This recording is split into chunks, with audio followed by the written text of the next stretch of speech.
Halo Abang Kakak dan teman-teman, saya Majistira Ambarita, NIM 19040390 akan menjelaskan tentang proses permesinan. Yang akan saya bahas kali ini adalah 3 topik. Yang pertama proses bubut, lalu yang kedua proses sekrap, dan yang terakhir adalah kerja bangku. Proses bubut. Mesin bubut adalah suatu jenis mesin perkakas yang dapat digunakan untuk membentuk benda kerja yang berbentuk silindris dengan prinsip gerakan utamanya adalah perputaran benda kerja secara melintang maupun membujur. Prinsip kerja mesin bubut secara mendasar ada dua. Yang pertama, benda kerja diputar secara rotasi pada sumbu utama mesin, lalu gerak makan atau penyayatan oleh ujung pahat sebagai alat potongnya. Komponen pada mesin bubut dapat 13 bagian. Yang pertama, ada kepala tetap atau headstock. Pada bagian kepala tetap ini, terdapat poros spindle mesin yang memiliki fungsi sebagai dudukan cekam atau cang. Lalu yang kedua, motor penggerak. Fungsinya ini mengubah energi listrik menjadi energi mekanik untuk menggerakkan semua komponen. Lalu yang ketiga ada tuas atau handle. Fungsinya untuk mengatur kecepatan spindle, mengatur arah pemakanan, dan mengatur penguliran. Lalu yang keempat, tombol emergency stop. Memiliki fungsi untuk mematikan mesin bubut dalam kondisi darurat. Lalu yang kelima ada kepala lepas, gunanya sebagai tempat penahan ujung benda kerja yang sedang dibubut. Lalu yang keenam ada eretan atau carriage. Terdapat 3 jenis eretan. Yang pertama eretan alas, kedua eretan lintang, dan yang terakhir eretan atas. Lalu yang ketujuh dudukan pahat. Secara umum, dudukan pahat terbagi atas 2. Yang pertama standar tool post dan adjustable tool post. Lalu yang ke-8 ada lampu penerangan. Fungsinya untuk membantu operator dalam melihat benda kerja saat pembubutan. Lalu yang ke-9 ada pendingin. Fungsinya untuk menyemprotkan cairan pada saat pembubutan terjadi. Lalu yang ke-10 alat mesin. Bagian alat mesin ini berfungsi sebagai tumpuan gaya pemakanan ketika proses pembuatan terjadi, dan juga sebagai tempat dudukan kepala lepas, penyangga diam atau steady test, dan eretan. Lalu yang ke-11 ada poros pembawa. Fungsinya untuk membawa eretan secara otomatis pada saat proses pembubutan. Lalu yang ke-12 alat pencekam.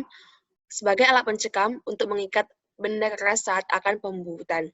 Dan yang terakhir adalah rem kaki. Bagian ini digunakan untuk menghentikan putaran mesin di saat posisi tertentu proses pembubutan. Proses pengerjaan part ragum menggunakan proses bubut. Yang pertama, part ragum diletakkan dalam alat pencekam. Lalu yang kedua, atur mesin sebelum melakukan pembubutan. Yang ketiga, arahkan pahat ke part ragum yang akan dibubut. Lalu yang keempat, lakukan hingga ulirnya terbentuk. Yang kelima, hitung waktu pembuatan ulirnya. Yang keenam, periksa kembali hasil pembubutan. Lalu yang kedua adalah proses sekrap. Mesin sekrap adalah mesin perkakas yang mempunyai gerak utama bolak-balik horizontal dan berfungsi untuk mengubah bentuk dan ukuran benda kerja sesuai yang dikehendaki. Pada mesin sekrap, gerakan berputar dari motor diubah menjadi gerak lurus atau gerak bolak-balik melalui blok geser dan lengan penggerak. Posisi langkah dapat diatur dengan pengaturan dan untuk pembantuan langkah panjang dengan bantuan blok geser.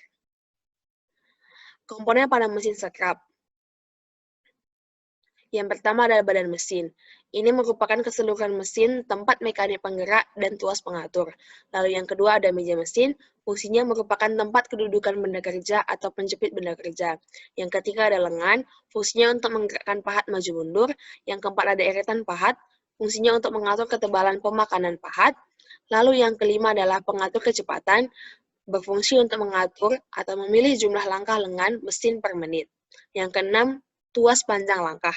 Fungsinya untuk mengatur panjang pendeknya langkah pahat atau lengan sesuai panjang benda yang disekrap. Lalu yang ketujuh, tuas posisi pahat.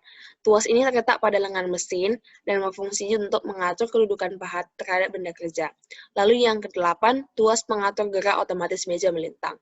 Untuk menyekrap secara otomatis, diperlukan pengaturan-pengaturan panjang engkol yang mengubah gerakan putar mesin pada roda gigi menjadi gerakan lurus meja.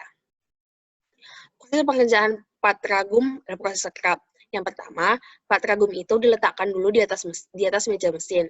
Lalu yang kedua, alat pemotong dipasang pada tuang pahat yang terletak di ram. Yang ketiga, atur kecepatan mesin. Yang keempat, atur tuas gerakan otomatis. Yang kelima, engkolnya ditekan. untuk menjalankan mesin.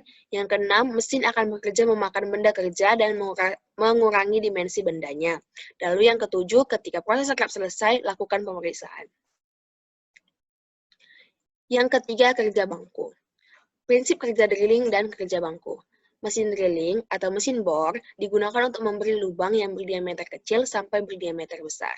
Biasanya, alat ini ditempatkan di atas bangku kerja atau suatu lembar besi. Mesin bor mempunyai prinsip dasar gerakan, yaitu gerakan berputar spindle utama dan laju pemakanan. Lalu yang kedua, kerja bangku. Kerja bangku ini adalah pekerjaan perkakas tangan yang digunakan untuk melakukan pembentukan, perbaikan, dan perakitan yang sesuai dengan masing-masing fungsi peralatan tangan dengan mesin dan semua pekerjaan dilakukan di atas meja kerja atau workbench. Macam-macam kerja bangku. Macam-macam kerja bangku ini ada 6. Yang pertama dia mengikir. Mengikir ini adalah kegiatan menyayat benda kerja sehingga benda tersebut mencapai bentuk dan ukuran yang kita inginkan. Lalu yang kedua memahat. Memahat adalah kegiatan mengurangi volume atau menyayat suatu benda padat secara drastis. Yang ketiga adalah menggergaji. Menggergaji adalah kegiatan memotong benda padat. Penggergajian dilakukan dengan perkakas yang disebut sebagai gergaji atau saw. Lalu yang keempat adalah menggambar. Menggambar adalah kegiatan memberi tanda atau menggores suatu bentuk pada benda kerja. Lalu yang kelima, membuat ulir. Pembuatan ulir dengan perkakas tangan manual dapat dilakukan dengan alat yang disebut dengan tap and die. Tap digunakan untuk membuat ulir dalam, sedangkan die atau snay digunakan untuk membuat ulir luar. Proses pembuatan ulir dengan tap disebut tapping. Lalu yang keenam adalah menyambung. Penyambungan bisa dilakukan dengan baut, keling, dan sambungan lipat atau pada logam lembaran. Proses pengerjaan pat ragum menggunakan mesin drilling. Yang pertama, pat ragum diletakkan. Yang kedua, sesuaikan tegangan listriknya. Yang ketiga, pilih mata bor yang sesuai, lalu pasang mata bornya. Yang keempat, gambar titik pada ragum pada bagian yang akan dilubangi. Yang kelima, atur putaran mesin. Yang keenam, hidupkan mesin dan pastikan posisinya tegak lurus dengan bidang yang akan dilubangi. Lalu putar tuas dengan mesin drilling. Yang ketujuh, mata bor melubangi pat ragum lalu catat waktu pelubangan. Yang kedelapan, tuangkan coolant sebagai pendingin untuk memperhalus putaran mata bor. Yang kesembilan, memutar tuas dengan arah yang berlawanan dengan sebelumnya, kemudian matikan mesin. Lalu yang terakhir, proses drilling selesai, lalu lakukan pemeriksaan. Proses pengerjaan pat ragum menggunakan mesin gerinda. Ada 4 langkah. Yang pertama itu mesin gerindanya dinyalakan terlebih dahulu. Lalu 2, atur posisi pat ragum dan mesin gerinda. Yang ketiga, haluskan permukaan dengan mesin gerinda sesuai dengan dimensi yang kita inginkan.